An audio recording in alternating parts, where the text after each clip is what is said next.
Hey VC, it's Kat and Mr. Man, Mr. Branton. and and we're here to do our first episode of Versus. We're going to, well, let me just tell you first what it's about. If you didn't see my intro that I've already posted, what we're going to be doing is reviewing a record and giving you the review in his point of view and in my point of view, discussing what songs we like best, worst, that kind of thing. And then, since this was his choice, next time, and it'll be every other Sunday, it'll be my choice. And if you stay tuned to the end of this video, you'll see what my choice is going to be at the end. So we're going to dive right on in, and let me just disclose, this is purely opinion. You can agree or disagree, and we probably will agree or disagree with each other at some point in time. So we would love for you to leave comments and suggestions and all that kind of thing at the bottom, and we'll be happy to speak with you about whatever you need to say. So we're going to just dive on in, and as you can tell, we both have on our Ghost t-shirts. So we're going to be reviewing. This is the album that we're doing, Meliora, I think is how you pronounce it. Ghost's most recent album. And I think I've showed this before, but... And I think this is my favorite cover of theirs. It's interesting. You can see a lot of different things in it there. This one's on gray vinyl, and... Show the vinyl. It's pretty. I think I've showed this already. I don't remember. There's the sleeve. There's the words to the songs, and there's the... It's all marbleized and pretty. It's actually looks better than I remember it looking. I didn't know it was marble. I forgot. I forget a lot of things. And there's the booklet that it comes with, and then there's all kinds of awesome artwork. I love the artwork. For every song, there's artwork, and then there's a picture of the band. Very attractive. So there it is. So our review is how we're doing this. You starting it off?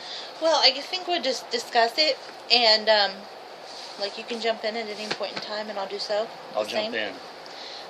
So I've listened to this before, but I really listened to it. And for me, the way that I listen to music, it's kind of like, I'm very lyric bound. And what I mean by that is, if the lyrics are right, you got me. So, next would be like the instrumental. So with Ghost, because their lyrics are very dark and almost at some points very satanic, it was very hard for me to listen to Ghost at first.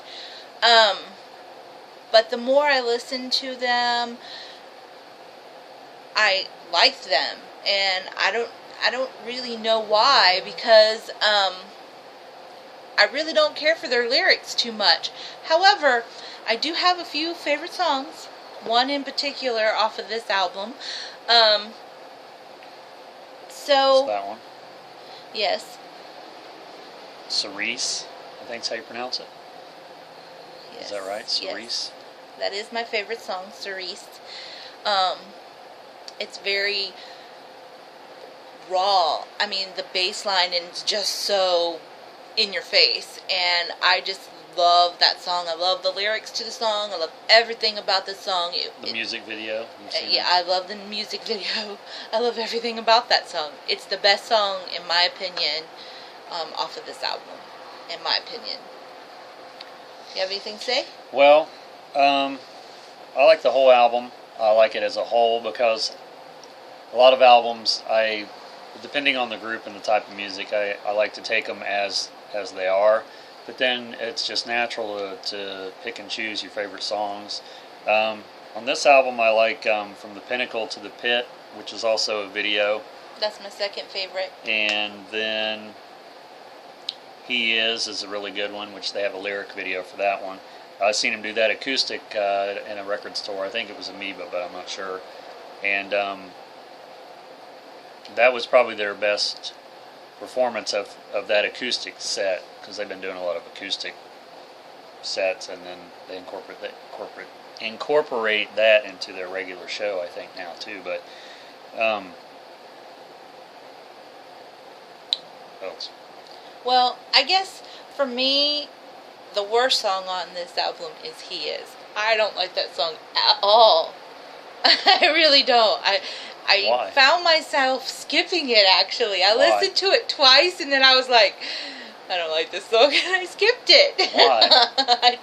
I don't know. It's funny because the lyrics on this album, as opposed to earlier Ghost, if you're familiar with all their stuff, this album is more overall, but not completely. The lyrics are more.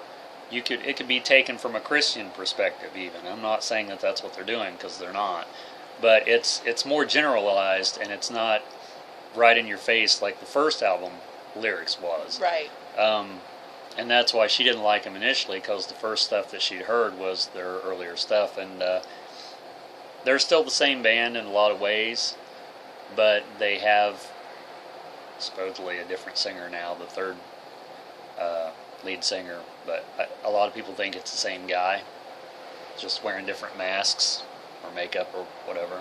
I guess they're masks. But Well, I guess for me, for Ghost, I've slowly become a fan of theirs, and I think a lot of the reason why I'm really drawn to them is their imagery.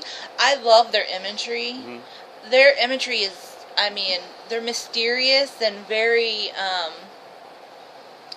a lot of people think they're a joke, but I really don't think they're a joke. I think this is what they expected to be, was this. It was planned out, I yeah. think. And I when I first seen them, is why I wanted to listen to them, is what intrigued me, was the image, and because I always liked those type of bands. But then when I heard the music, it's like, especially the vocals, it's like, it's not what I expected at all. Right. And at first, I didn't like it. I watched some of it online, or listened to some of it online, and I just didn't like it, because to me it didn't match up. It was like two separate bands. One was image and one was the music or the vocals, and it took me a long while to get used to it. And I thought, okay, I'm just going to take a chance. And at that time, I think their first two albums were out, and I went out and bought both of them on CD at the same time, and started listening to them. And then that's all I wanted to listen to. Like, I listened to those for like days, and I couldn't stop listening to them. And I was more. It's almost like an addiction or something. It's like, maybe that's what they're trying to do. You know, maybe they know the secret to get you pulled in, and I don't know. That's probably not true, but it seemed that way to me, because it's like, I didn't even like this band, and now it's just like I can't listen to it enough. So I don't know. And I think the third album, or their newest album, is more. They're going for more mainstream. Well, I will have to say that this album is extremely metal. It's, I think, the hardest album out of the three that I've listened to. I think this is their hardest album. Would you say that's true, in your opinion? As far as the music? As far as, to me, it felt like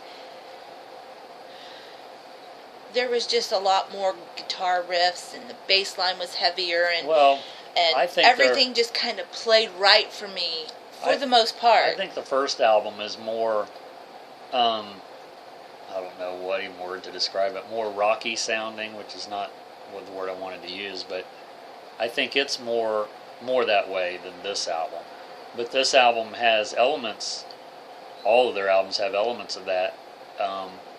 But it seems to me like the vocals on this one is more, it's almost like they were trying to create a type of vocal sound on the first album, and then slightly got away from it on the second album, and then creating a different vocal on this current album.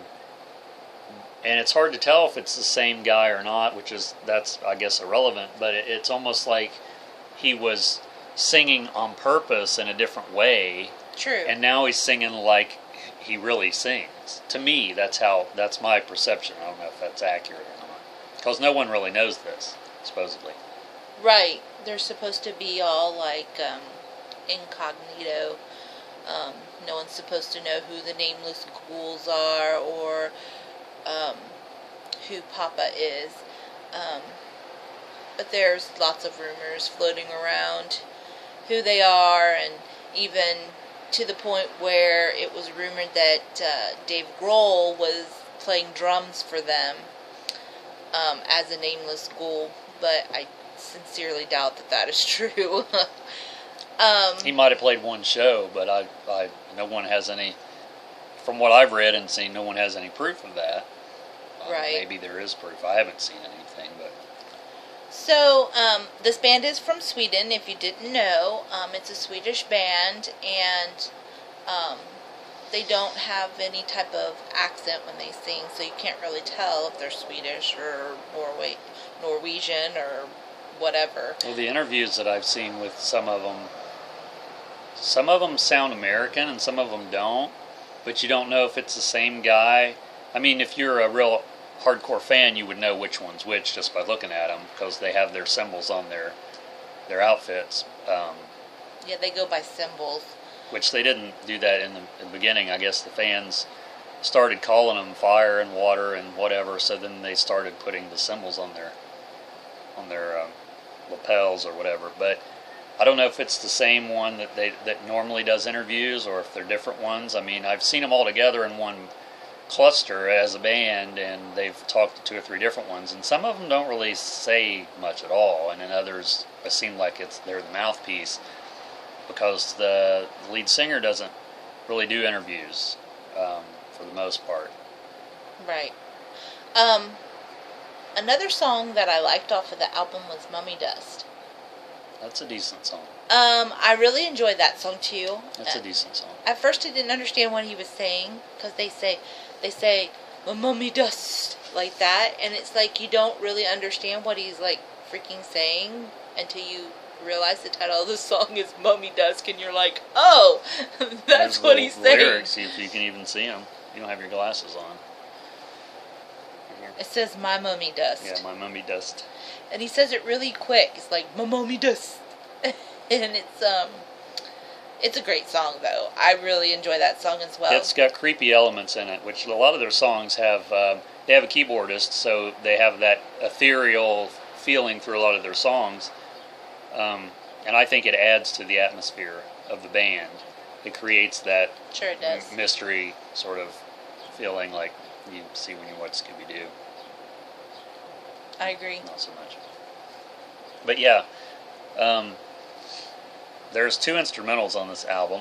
Oh yeah, and I love the one. Where is it? What is it called? It's, I don't think they're listed. I they're know. listed on Yeah, I know what it is. Something church.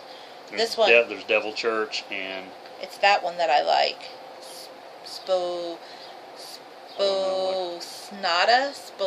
I guess is how you say it. Sposnata. I've heard people say in their reviews of this album that they don't like the instrumentals, that there's no need for them, they wish they'd left them off.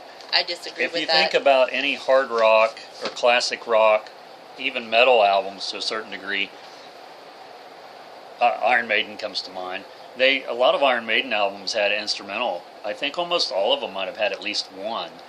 And a lot of bands do that, so I don't understand why that. Of course, Ghost is catering to a different audience because they're a newer band. So, I think they are considered doom metal, aren't they? Doom metal? Sorta, I guess. I mean, it's hard to describe them because the image, they are automatically, people say they're black metal. It's like they're not black metal. They're not black metal. And people say they're doom, and it's like, well, they have elements of doom, but are they a true doom metal band? Because if you think of other doom metal bands, they have elements that Ghost doesn't have and vice versa. So, I mean, it's hard to sort of put them into, and they're not just really rock. I mean, some people say, they're not really goth rock. I mean, I don't know. No, they're definitely a metal band. I would very much classify them as a metal band. Doom? Well, I guess. I can't think of any doom bands right off. I was going to mention a few, but I can't think of any right off that. I mean, they don't. To me, when I think of like doom and stoner metal, I think of like. I think death and destruction and all that kind of stuff, and they're really not. That's not what they sing about. Well, I think Electric Wizard is who I was trying to think of. And they don't sound anything like Electric Wizard because their guitars aren't tuned really low like that, and it's not that real rumbling, crunchy sound. They're more, they're almost orchestrated. A lot of their stuff is really orchestrated, and the way he enunciates his words, it's all intentional. And they said, one of them said in an interview that they're into Art Deco, the style of Art Deco, and that's why their album covers and their outfits that they're currently wearing, their current outfits and stuff that they're wearing, Art Deco. Is Art Deco. So, I mean, I don't know what kind of music would go with Art Deco, because I don't really know a lot about that, but I know what the little bit that I'm familiar with. You know, I like the style, and that's their current outfits, which is different from their previous outfits. They were like hooded. Well, I would say Art Deco is really goth. Part of it is, yeah, it lends itself to that. I think they originally came out to take all their influences and take a lot of different genres and mix them together, and that's what they decided to do, as far as because they wanted to shock people, and in this day and age it's almost impossible to shock people. Totally. But I think that they've got everyone's attention by the way they look, and then, like me in the beginning, I was totally turned off by the vocal approach, and then she was turned off by the lyrics, but we were both attracted by the image. And I think a lot of people are initially, if you're into that kind of band at all, you know, anybody that wore makeup or masks now, it seems like a lot of them are wearing, I gravitate towards that, which that doesn't make the music sound any better or worse, but it's just how they get your attention. What makes you want to listen to it more than once? I mean, it did for me, because the first time I listened to Ghost, he actually introduced me to this band, and the first time I listened to him, I was at work, and I had my headset on, and I'm going to town, I'm listening to him, and I'm like, what is this crap? Why am I listening to this? This is not me at all. And I think I listened to maybe 3 songs, and I was like, I'm done. And I texted him, I said, no, that band is not for me. That was their earlier stuff, wasn't it? Yes. And, no, that's not for me at all. Well, I knew she wouldn't like it, really, because of the lyric. The lyrics are not like Bubblegum or Sunshine, and you know, which I'm not saying that's all she listens to, but I was about to say. Yeah, let me finish my sentence. She likes a lot of different kinds of stuff, but she's not into a lot of the hard edge, you know, like black metal stuff because of the lyrics, and because the sound doesn't appeal. I mean, if you don't like the sound of music, it doesn't matter what the lyrics are. So it sort of, you know, I'm more like, I forgot what I was going to say. I was going to say something else, but I'll take a drink instead. Yeah, I don't go for the black metal stuff at all. I don't like the vocal. I don't even do thrash metal. And see, that's what I expected from Ghost. By seeing them first, I expected it to be that real growly, you know, metal vocal. Cookie Monster vocal? Well, not so much that, but just more metal. You know, he sings like, to me, the original thing I thought is like, this sounds like Blue Oyster Cult. And I guess that's really one of their big influences. A lot of people say that, among other bands that they sound like. I guess the vocal would, yeah. And it's more of a smooth vocal, and it's just, he's actually singing. He's not trying to sound metal. Right. And I think that's what throws a lot of people, because, like me, they expected that real metal sound, you know, and I'm trying to think of a vocalist that, I mean, even if he sounded like Rob Halford, you would sort of expect that more, and he doesn't sound like that. And you think, well, does he sound like, I don't know, who's a like crunchy metal singer that's like regular metal? I'm thinking of all these operatic ones, and that's not what I'm trying to think of. Well, like any of the 80s bands, you don't sound like any of that. They're more of a throwback to 70s. You can hear more of a 70s rock. But their music is heavier, I think. Well, Their music is totally heavier. I think it's a combination of 70s and 80s influences that, and maybe even 90s, although I don't really hear 90s there much. Not that I would have to, but they did an ABBA cover, so they like ABBA. Yeah, and it's a really good version of that song, too. So, I guess in retrospect, we agree on this record. We both like it, for the most part. Of course, we like different parts of it, but I think we're going to rate them from 1 to 10, 10 being the best, 1 being the worst, obviously, and we're going to rate them by spins. So, I guess for me, I would give this record as a whole, I'd give it a 7 spins. Well, I'm comparing it to their other records. So, comparing it to their other records, is that alright if I do that? Sure. I would probably say, even though it's growing on me more, when I first got it, wasn't too enthralled. Although it's better than their second album. Not as good as their first, but I'd say I'd give it 7 spins out of 10. So we both agree, 7 spins out of 10. If you don't know who DECUSS is, please check them out. They're a great band.